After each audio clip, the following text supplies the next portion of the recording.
some different terms that we have for this: endothermic, homeothermic. So endothermic, remember, that's generating body heat from within. Homeothermic is maintaining body temperature. And then we have a 4-chambered heart, so 2 atria and 2 ventricle. Last week we had the 3-chambered heart. So with this we have some external structures. So all right, starting with our shaft of our feather, right? That's what this white part is. That's the shaft of the feather.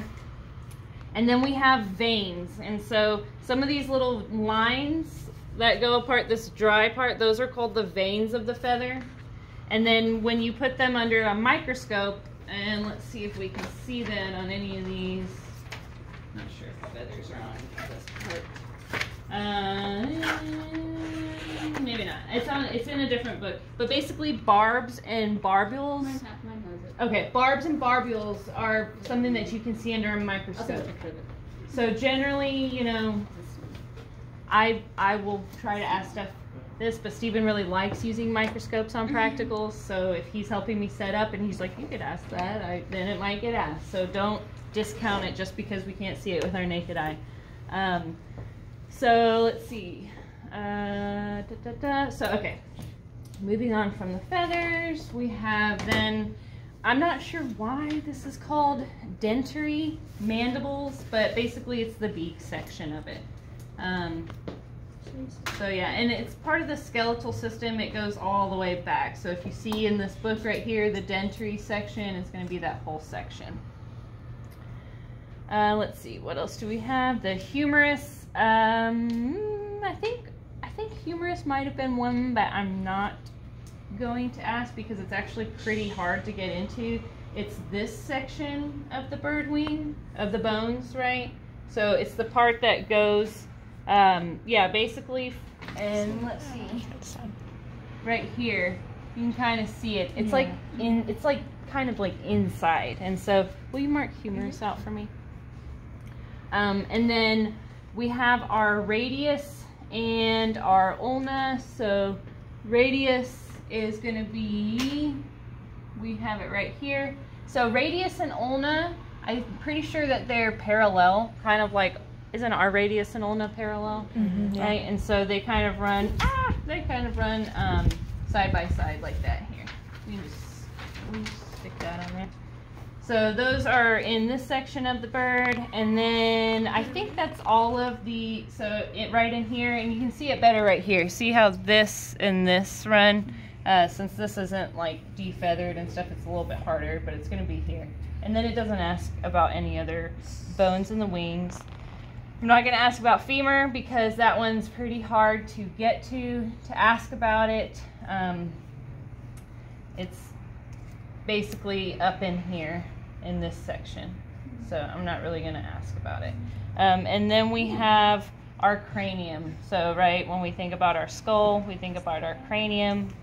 And I'm also not going to ask about the synsacrum. So the synsacrum is, see this like triangle bone right here? Mm-hmm. The only reason I'm not going to ask about it is because it's really hard to get to in a dissection. If I had skeletal specimens like with the frog, then I could, but we don't have any skeletal specimens of birds, and so, you know, I mean, it's cool to know it, you know, include it in your diagrams, right? Like, if you take a picture of this diagram that I have it in there because it's a full skeletal diagram, but just so y'all know, I won't ask about the synsacrum. And then with some of our muscles, we have our pectoralis major and our supracoracoides. And so just to go with that, the pectoralis major, so that pulls the wings down, and then the supracoracoides pushes the wings up. And so one of the questions on the end of this handout is, why is the pectoralis major so much larger? And that's because it's more effort to to push the wings down than to pull them up. And so when we're thinking about some of our muscles, that would be why. All right, and so moving on, we can go into the internal structures. And so we have our larynx and our trachea. So you can see also in this part, so the larynx and the trachea, so there's not a larynx on there, but there is the trachea. and we can still see that over here. Remember in the turtle how it was all ribbed? Mm-hmm. You guys see how this is still ribbed kind of like that? So you can kind of determine the difference between the larynx and the trachea. Larynx is going to be that one, trachea is going to be that one. So it's like larynx is smooth. And it's like to the bottom right of it or bottom. You know, I mean, I'm not going to always say that because I don't know every single bird, and if, you know, they're got kind of shifted around while they're sitting in a jar of Carosafe, but just, yeah, I mean, know them relative to each other, and of course that trachea is going to be that ribbed one. So purposes of those, let's see. Trachea for respiration. It looks like I didn't put larynx on there. So then we go to our lungs, and obviously those are for respiration also. So when we go to our lungs, you guys see them right here? These organs, right? And so these were the ribs, right? And I cut off the front part of this bird, but these are the ribs of this bird. And so of course, you know, we always think of our ribs protecting our lungs. And then we have in here, so while we do have a 4-chambered heart, the terms on here is right atrium, left atrium, and ventricle. And so I want you guys to look at this, because remember we talk about the septum a lot of times that separates different things. So this is going to be the right atrium because it's right for the bird, not for us. So right, left atria, and then this bigger part is our ventricle. And this septa is what separates all of it. So of course, if you see a pin right here, don't just put heart, that's going to be the left atria. So is the ventricle separated in the inside because you said it's 4-chambered? You see that? Yeah, so yeah, I think so, but it's not as obvious, and your terms only have ventricle listed, so but you know, kind of similar to our heart. So if you put a pin in it, you're not going to expect us to go like left or right ventricle, it's just ventricle. Exactly, yeah, because that's all that's listed on your term. Sweet. Or on your sheet. All right, so then we have our esophagus. So 7, so let's see.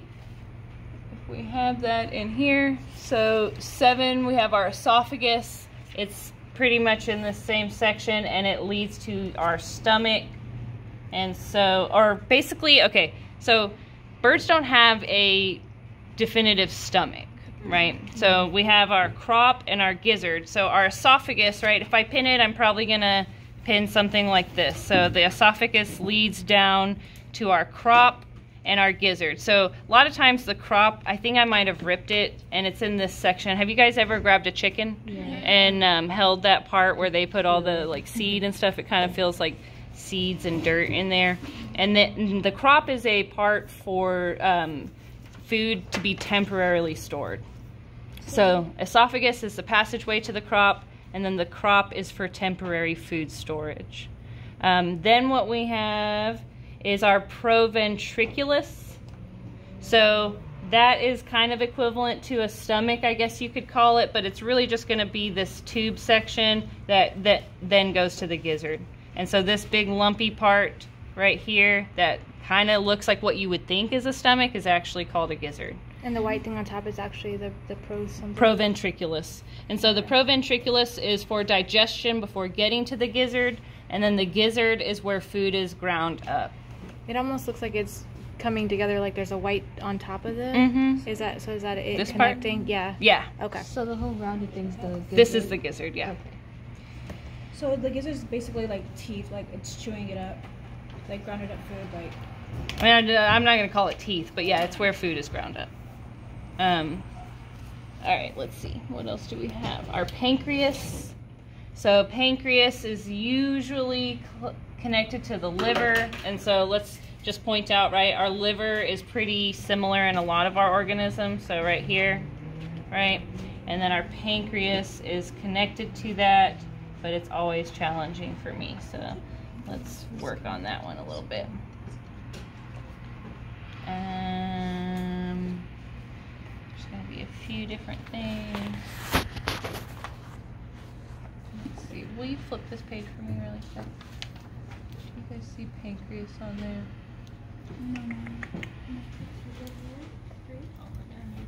Pancreas. Oh, it's down here. Okay.